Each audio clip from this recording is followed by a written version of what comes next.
Bonjour, bienvenue sur le plateau de Mobility TV pour aujourd'hui une interview Starting Block avec Stéphane Broskaye, président et cofondateur de Reparcar. Bonjour à vous et merci d'être avec nous en studio. Reparcar.fr, c'est donc une place de marché spécialisée dans les pièces d'occasion automobiles. On va faire les présentations directement avec vous. Depuis quand Reparcar.fr existe et qu'est-ce qui vous a poussé à créer tout simplement cette plateforme ? Oui, donc bonjour à tous. Donc Reparcar.fr, donc c'est effectivement une marketplace qu'on a créée en 2019, donc il y a 4 ans, avec l'ambition de rendre accessible la pièce d'occasion, la pièce issue de l'économie circulaire, de la rendre accessible en ligne. Et l'idée, elle est née d'une expérience personnelle, comme beaucoup de startups, beaucoup d'entrepreneurs. Ça arrive souvent. J'avais besoin de changer les feux arrière de la voiture de mon père qui avait 12 ans, qui devait passer son contrôle technique, ce qui est le cas de beaucoup de gens.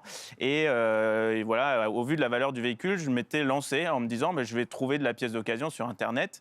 Et il s'est trouvé que j'en ai été incapable parce que sur les sites de petites annonces, il faut quand même bien s'y connaître pour être sûr que c'est bien la pièce qui correspond à son véhicule. Le bon modèle, voilà, exactement. Et en fonction des options, eh bien, on s'y retrouve pas forcément.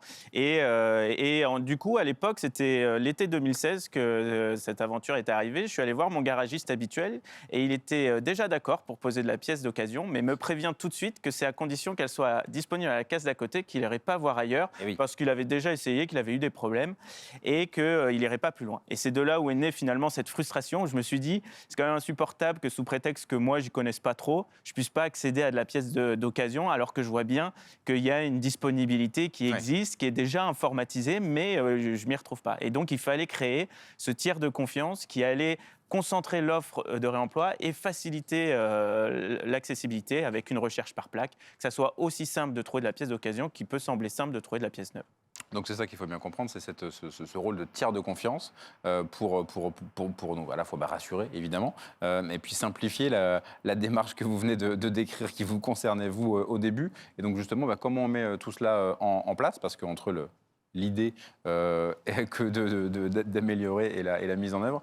Comment ça s'est fait? L'idée, c'est d'avoir le stock le plus vaste possible, justement, et le processus le plus simple possible. Exactement, parce qu'on est, par définition, sur un marché de pénurie. Donc, il faut concentrer cette offre, et c'est ce qu'on fait aujourd'hui au niveau européen. Aujourd'hui, on connecte des constructeurs les plus industrialisés, ce qu'on appelle plus ça des casses automobiles. Maintenant, c'est des centres de véhicules hors d'usage avec un agrément.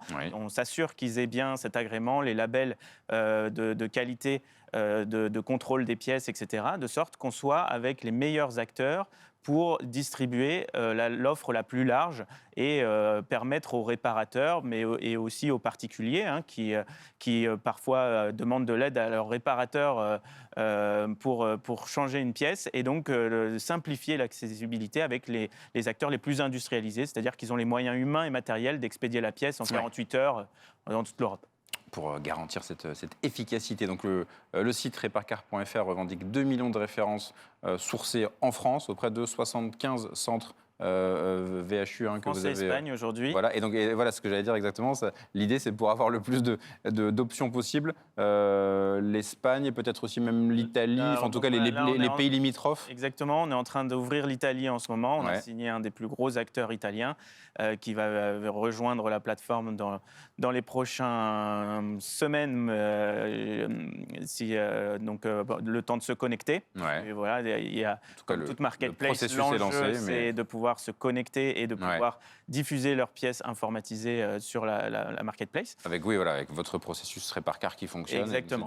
Et c'est notre métier, du coup, de créer ces connecteurs. Aujourd'hui, on se connecte aux plus gros DMS européens pour pouvoir justement diffuser cette pièce. Et après, la particularité aussi de Reparcar, c'est que nous, on va aller cataloguer finalement toutes ces pièces. On n'est plus en train de chiner la pièce comme on le fait sur les sites de petites annonces. On va aller classifier chaque pièce selon sa référence constructeur au bon endroit, de sorte que quand l'utilisateur tape sa plaque, on puisse le mettre dans le bon rayon, au bon endroit pour son véhicule, et limiter au maximum les erreurs.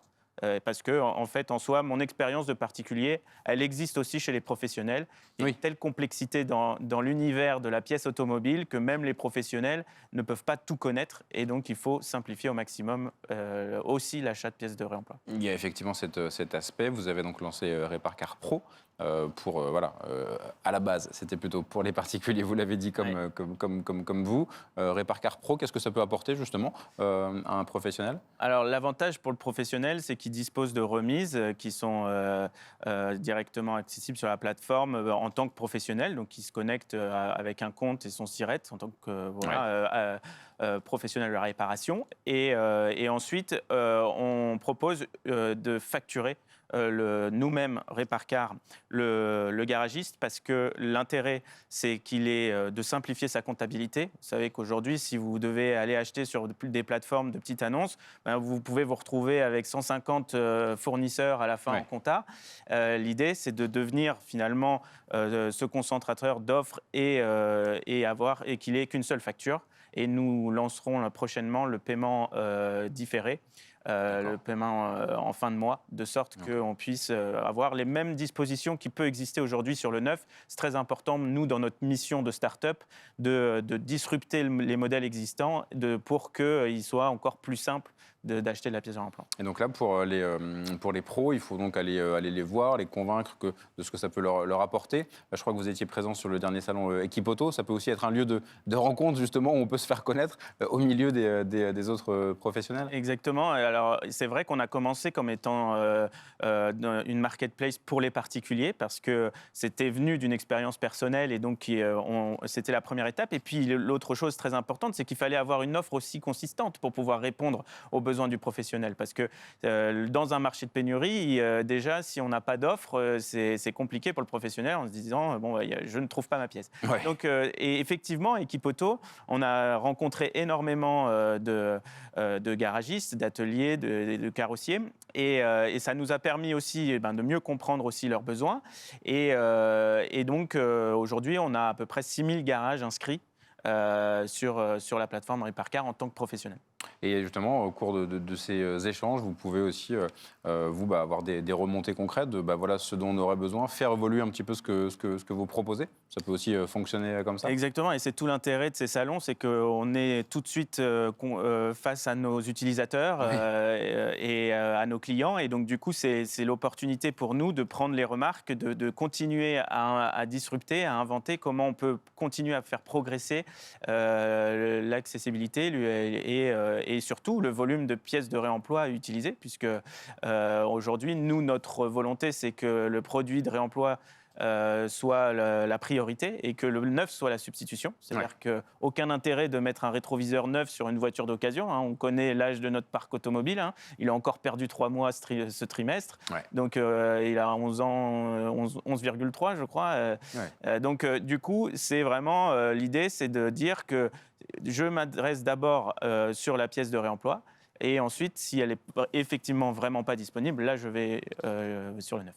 Et effectivement, parmi les choses qui vous portent, vous dites l'économie circulaire doit être un réflexe. Donc ça fait partie de cette logique. C'est ce que vous portez aussi au sein de l'Alliance des mobilités? Exactement. Alors j'ai la chance de représenter l'économie circulaire dans l'Alliance des mobilités, qui réunit les startups des nouvelles mobilités, des nouveaux services de l'automobile. Au sein de Mobiliance. Au sein de Mobiliance, exactement. Et c'est vrai que c'est un mantra, même pour notre startup Réparcar, de se dire, voilà, l'économie circulaire est un élément stratégique écologique. Et d'ailleurs, l'achat de pièces de réemploi, on est en train de travailler sur le sujet et le calcul, mais on est déjà capable de dire qu'on évite plusieurs centaines de tonnes de CO2 grâce à nos utilisateurs qui ont acheté la pièce de réemploi versus le neuf.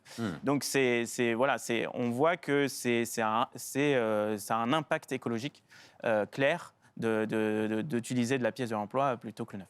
Comme souvent, faire des économies, mais aussi, du coup, économies pour la planète aussi, ça fait partie de la démarche, on l'a bien compris. Et puis, il y a un aspect important, évidemment, aussi, pour que tout cela fonctionne, que ce soit fluide. Il y a l'algorithme que vous développez, le perfect match, c'est comme ça que vous l'avez appelé. Donc, là, c'est à la fois pour les particuliers, mais aussi pour les professionnels, ou est-ce que c'est que pour les particuliers Non, c'est vraiment le fonctionnement. Là, le fonctionnement est pour l'ensemble de nos clients. L'objectif est effectivement de pouvoir, quand cela est possible, de dire cette pièce est 100% compatible avec votre véhicule. Voilà. Donc, on est effectivement une entreprise tech. Donc, notre objectif, c'est de, encore une fois, automatiser le plus de choses possible. Et c'est vrai que parfois, on arrive dans un rayon, il y a plusieurs possibilités. Dans la mesure où on a assez d'informations sur le véhicule donneur et sur le véhicule de l'utilisateur sur notre plateforme, on va pouvoir aller faire du 100% compatible avec le véhicule. Et donc, du coup, là, on garantit la conversion et ça permet effectivement à l'utilisateur d'être rassuré au moment de son achat et de ne pas être perdu. Donc, typiquement, je me crée un profil sur reparcar.fr, j'entre toutes les caractéristiques de ma voiture et justement, pour les recherches... C'est juste votre plaque d'immatriculation. Juste la plaque, d'accord. Et nous, à partir de ces informations-là, on va faire tourner nos algorithmes avec l'ensemble de nos déconstructeurs et sur l'ensemble de nos déconstructeurs et sur notre classification de pièces qui nous permet du coup d'aller faire des associations. Et donc, c'est une IA qui est derrière, qui passe son temps à apprendre tout ce qui se passe sur cette plateforme pour encore affiner et avoir le plus de catégories possibles. Aujourd'hui, on est très bon sur les moteurs et les boîtes qui ont vraiment fait changer le nombre de ventes sur la plateforme. Et on continue à le faire sur le plus de rubriques possibles. Eh bien, parfait. L'économie circulaire, aidée, améliorée, facilitée par l'intelligence artificielle, c'est notamment ce que vous proposez. Merci à vous, Stéphane Broscaillet, président et cofondateur de reparcar.fr. Et on se retrouve très rapidement, évidemment, sur Mobility TV. Merci.